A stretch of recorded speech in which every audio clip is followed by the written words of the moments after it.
Fala pessoal, bom dia. Professor André Nascimento aqui. E hoje eu estou aqui para resolver com vocês a questão que eu acho mais difícil do Enem 2025 de matemática.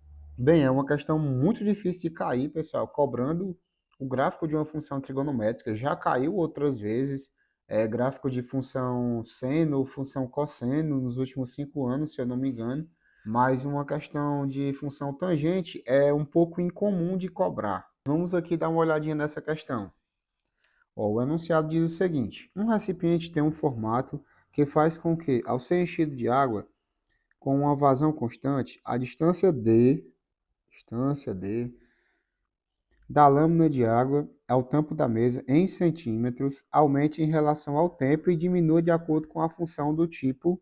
Então, a função que eu procuro é uma função desse tipo. D igual a K, se K é um dos parâmetros a serem encontrados, mais tangente de P vezes T mais M, são outros argumentos da função, né?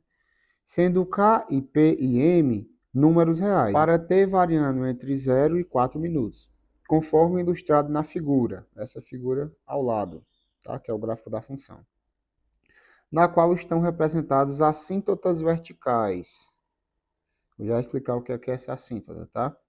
Da função tangente utilizada na definição de D. A expressão algébrica que representa a relação entre D e T é, comentando aqui sobre essas assíntotas, né? A assíntota, pessoal, é que essa função, ela, quando se aproxima de 5 mais 2π sobre 2, ela cresce aqui infinitamente e se aproxima dessa reta, chegando o mais próximo possível dela, mas nunca tocando. Por isso que essa reta ela é chamada de assíntota, porque a função nunca chega a tocar ela, tá bom? Bem, pessoal, eu tenho um método para resolver esse tipo de questão, que ele não é o método algébrico, porque para você resolver essa questão, digamos que matematicamente, você tem que ter um domínio sobre gráfico de função tangente, entender também um pouco sobre o deslocamento da função tangente original, né? Indo para a esquerda, indo para a direita. A gente tem que entender questão de período da função trigonométrica, quando eu diminuo o período, quando eu aumento o período, o que é que acontece com a função, né? Mas aqui eu não vou falar sobre isso. Eu vou resolver essa questão de um jeito muito mais simples, que é o quê? Eu vou pegar um ponto do gráfico da função e vou comparar se esse ponto pertence à função algébrica aqui dos itens. E eu posso utilizar essa técnica, pessoal, para resolver qualquer tipo de questão envolvendo gráfico de função. É bem simples, eu vou mostrar aqui para vocês. Ó. O único ponto, eu tenho alguns pontos, né, aqui dessa função. Ó, por exemplo, eu tenho esse ponto 0, x igual a 0, só que eu não tenho a coordenada do y. Esse ponto aqui seria um ponto muito bom para tomar para fazer comparações. Mas já que não tem o y dele, não dá para me tomar esse ponto. Ó, eu tenho outro ponto aqui, ó, o ponto 4 também, né? Só que a gente observa aqui, ele não tem imagem, né? Ele não tem um y correspondente.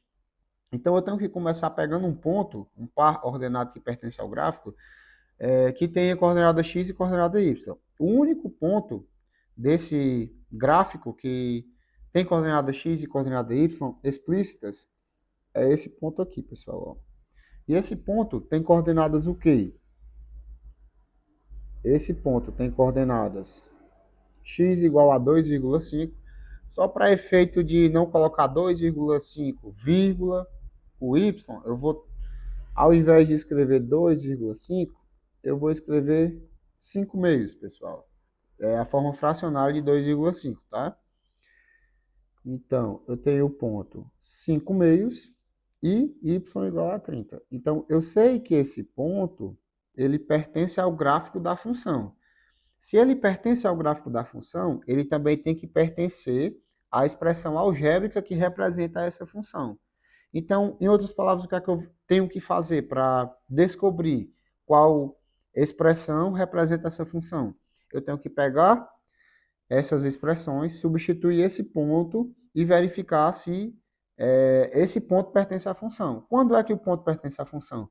Se eu substituo o x e o y, né, da expressão, ele vai dar igual a 30. É isso que eu tenho que acontecer. No caso dessa função, olhando a letra A aqui, por exemplo, eu tenho que substituir o t por 5 meios, e quando eu operar, o d, que está representando o y aqui, ele tem que dar igual a 30. Ó, vamos aqui comigo que eu vou mostrar como é que eu faço isso. Ó, por exemplo, eu vou... essa técnica se chama tentativa e erro.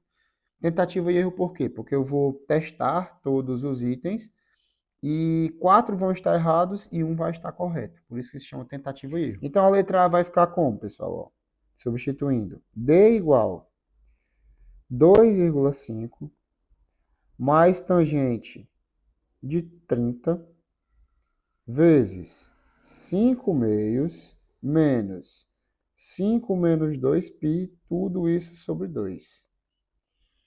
Expressãozinha grande, hein? Mas vamos lá. Então eu vou ter que D vai ser igual ao quê? Ó? 2,5 mais tangente de 30 vezes. Como o denominador dessas frações são iguais, basta que eu opere. E aí eu vou obter o quê? Ó? Posso fazer uma simplificação. Ó. 5 menos 5, 0. Então vai ficar só menos 2π sobre 2. Tá? Que fazendo mais uma simplificação aqui, ó, vai ficar só menos π. Então, D vai ser igual a 2,5 mais tangente de menos 30π. Ok? Aí eu tenho que ter um pequeno conhecimento sobre conversões de graus no ciclo trigonométrico. Por exemplo, ó, 30π, pessoal, se você dividir 30π por 2, né, isso dá igual a, por 2π no caso, isso dá igual a 15. O que é que representa esse 15? É como se você desse 15 voltas aqui no ciclo trigonométrico, né? E voltasse para a origem. Então, 30π, o ângulo 30π, né? Ele é equivalente ao ângulo zero. Ou seja, tangente de menos 30π, quando menos 30 é você girar no sentido horário, certo? É a mesma coisa de tangente de zero. Então, em outras palavras, esse D seria 2,5 mais tangente de zero. E a gente sabe que tangente de zero é igual a zero. Então, D seria igual a 2,5. Só que o D deveria dar quanto, pessoal? O D deveria dar igual a 30, porque o nosso ponto aqui ó, é 5 meios e 30. Então, quando x é 5 meios, o y tem que dar igual a 30. Só que aqui na letra A, o y que está representado pela letra D dá igual a 2,5. Isso quer dizer o quê? Que a letra A não é a nossa resposta, tá bom? Vamos fazer aqui a letra B agora, pessoal, para a gente ver o que acontece. Ó, na letra B, quando eu substituo t por 5 meios, eu obtenho o quê? Ó? D igual a 4 mais tangente de 30 vezes 5 meios mais 5 meios. Ok? 5 meios mais 5 meios é 5. Então, o resultado dessa soma é igual a 5. E aí eu vou obter o quê? Ó? D igual a 4 mais tangente de 30 vezes 5. Vai ficar 4 mais tangente de 150. Aí você fica em dúvida. Qual é a tangente de 150? Eu não sei. Aí você pode acabar desistindo da questão aqui por, na substituição, não dá uma coisa exata, digamos assim. Tangente de 150, ele nem vai ser um número inteiro. Até mesmo, pessoal, porque o Enem não iria cobrar você conhecer tangente de um número aí que não é um ângulo notável, por exemplo. Né? A gente tem os ângulos notáveis, 30, 45, 60. Aí você tem que conhecer também os ângulos tangente de zero, que a gente utilizou na letra A, tangente de 90 graus, tangente de 2π, mas tangente de 150, o Enem não iria cobrar isso de você. Então, provavelmente, tangente de 150 nem é um número inteiro. Então, quando somado com 4, não daria um número inteiro, que com certeza não seria 30. Então, eu desconsidero também aqui a letra B, pessoal. Deixo aqui para vocês testarem a letra C e a letra D aí na casa de vocês. Deixa aqui nos comentários o que você obteve testando a letra C e a letra D. E eu vou testar a letra E. Quando eu testo a letra E, pessoal, eu obtenho o quê? Ó? D igual a 30 mais tangente de 1/2 vezes 5/2 menos 5/2. 5/2 menos 5/2, pessoal, ó, zero. 0 vezes 1/2, zero. Então, essa expressão vai ser o quê? Ó? 30 mais tangente de zero. E aí aqui você tem que conhecer, né? Como eu falei, isso aqui é um valor notável. Você tem que conhecer que tangente de zero é igual a zero. Tá bom? E aí eu fico com o quê? 30 mais zero, D igual a 30, que é o que eu procurava, né?